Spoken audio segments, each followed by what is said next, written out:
જય શ્રી કૃષ્ણ મિત્રો, આજે હું તમારા માટે આલુ પરોઠાની રેસીપી લઈને આવી છું। તો ચાલો આપણે રેસીપી શરૂ કરીએ।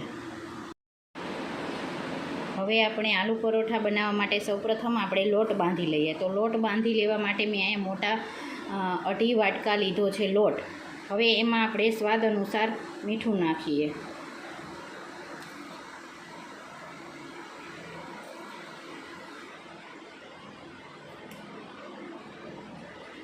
અને હવે થોડું થોડું પાણી રેડીને આપણે લોટ બાંધી લઈએ। આપણે જો મિત્રો આ લોટને ઢીલો બાંધવાનો છે, જેમ આપણે નોર્મલ રોટલી કરી એના જેવો નથી બાંધવાનો, થોડો એનાથી ઢીલો બાંધવાનો છે, જેથી આપણા આલુ પરોઠા એકદમ નરમ થાય।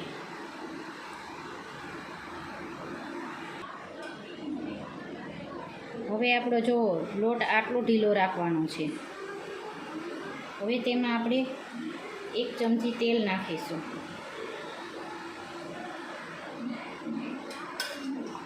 અને સારી રીતે મસળી લઈશું।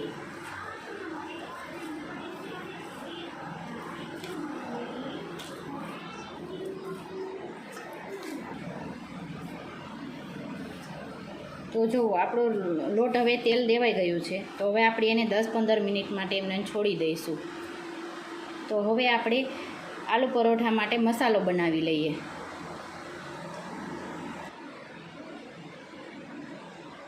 મસાલો બનાવવા માટે મેં અહીંયા બાફેલા બટેટા લીધા છે, જેની છાલ ઉતારી નાખી છે। હવે એમાં આપણે સ્વાદ અનુસાર મીઠું ઉમેરીશું।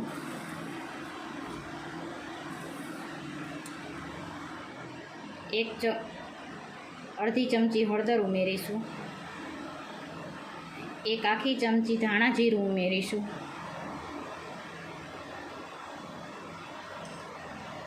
1 મોટી ચમચી ગરમ મસાલો ઉમેરીશું। 1 ચમચી ખાંડ ઉમેરીશું અને ધાણા ભાજી ઉમેરીશું અને લીલું મરચું છે મેં ઝીણું કાપેલું છે અને 3 મરચાં લીધા છે એ ઉમેરીશું અને મોટા 2 લીંબુ ઉમેરીશું।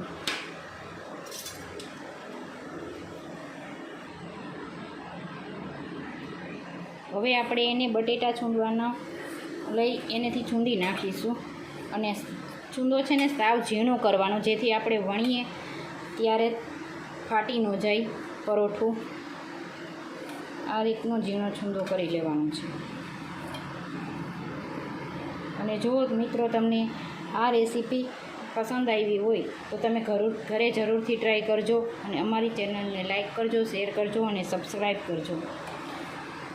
આ રીતના તમે આલુ પરોઠા બનાવશો તો ઘરે બધા ખાતા જ રહી જશે અને વઘેરા વગરની ઝંઝટ વગર આલુ પરોઠા સરસ મજાના બનશે તમારા। એકવાર તમે ઘરે જરૂરથી ટ્રાય કરજો અને કમેન્ટ કરજો કે તમને આ રેસીપી કેવી લાગી છે।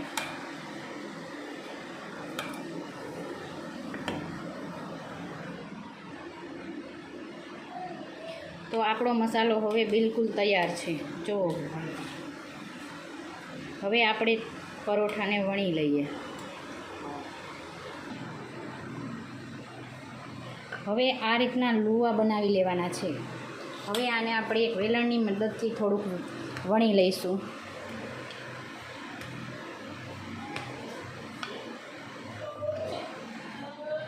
આ રીતે આટલું મોટું આપણે વણી લેવાનું છે। પછી એક સ્પૂનની મદદથી આપણે એમાં સ્ટફિંગ ભરીશું પરોઠાનું અને આ રીતે આપણે એને વાળી લઈશું।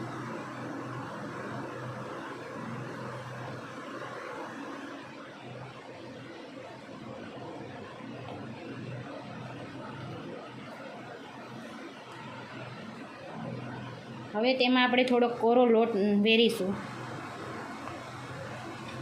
અને વેલણની મદદથી આપણે પોચા હાથે વણી લઈશું।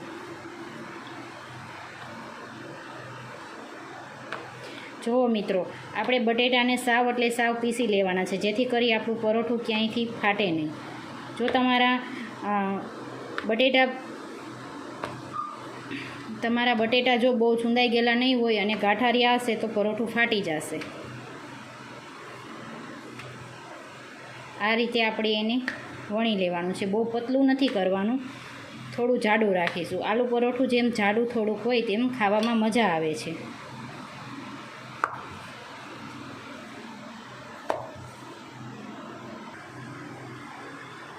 હવે આપણે ગેસ ચાલુ કરી તેના ઉપર તવા મૂકશું.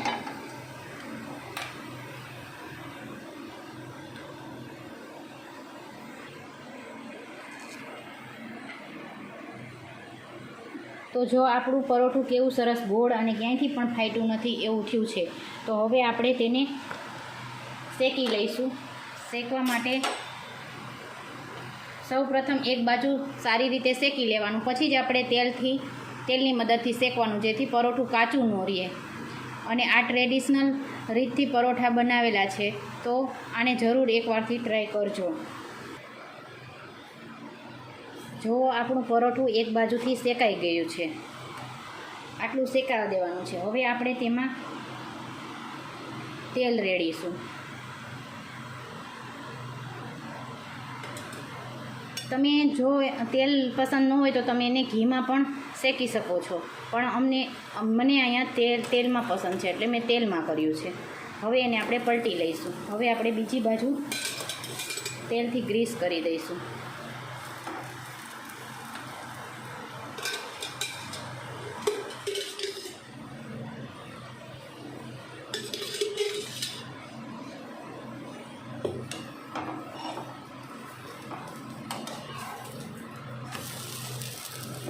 આપણે બંને બાજુ સારી રીતે ગોલ્ડન બ્રાઉન થાય ત્યાં સુધી શેકી લેવાના છે.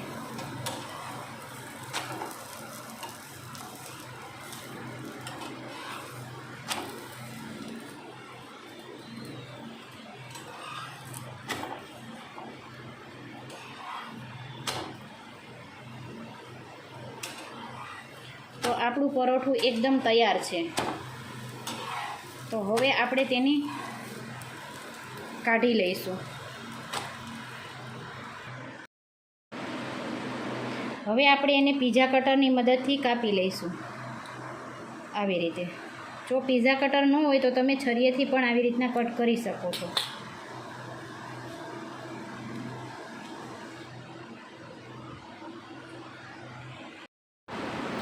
મિત્રો, તો આ રેસીપી તમે જરૂરથી ટ્રાય કરજો અને અમારો વિડીયો જોવા બદલ થેન્ક યુ.